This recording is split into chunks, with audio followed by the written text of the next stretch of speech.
Active అంటుంది, తనకు అనుకూల మద్దతు అంటుంది.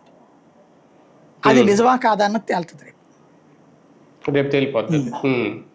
కానీ ఒకటి సార్, భారతీయ జనతా పార్టీ అంటే మహారాష్ట్ర విషయం పక్కన పెట్టిన బీహార్లో కానీ ఢిల్లీలో కానీ పోల్ మేనేజ్మెంట్, ఎలక్షనీరింగ్ ఈ రెండు విషయాల్లో సక్సెస్ అయ్యింది అనేది ఇప్పుడు పశ్చిమ బెంగాల్లో అంతకు మించిన ఎఫర్ట్ పెట్టిందా అంటే మీరు ఇక్కడ ఒకటి మర్చిపోతున్నది ఏంటంటే అది వెంటనే ఒక్కసారితో అయిపోలా.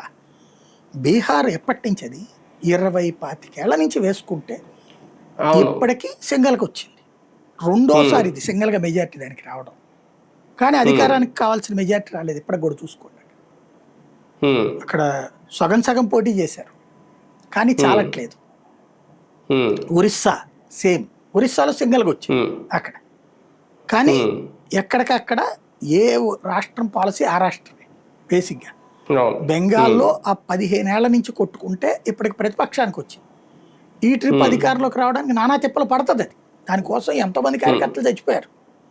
మెయిన్ ఏంటంటే బెంగాల్లో జరుగుతున్న పని పబ్లిక్ ప్యానిక్ అయ్యి ఉన్నారు.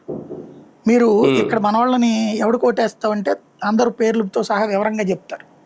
పవన్ కళ్యాణ్ ఏంటి, చంద్రబాబు ఏంటి, జగన్ ఏంటి, ఇవన్నీ ఒక్కొక్కళ్ళు ఒక్కొక్కటి మాట్లాడతారు. మీరు బెంగాల్లో మాట్లాడేవాళ్ళు లేరు. మాట్లాడాలంటే వణుకు. ఆ వణుకు పుట్టించే ఆవిడ పేరే మమతా బెనర్జీ. కాబట్టి ఆవిడతో మీకేం కాదు.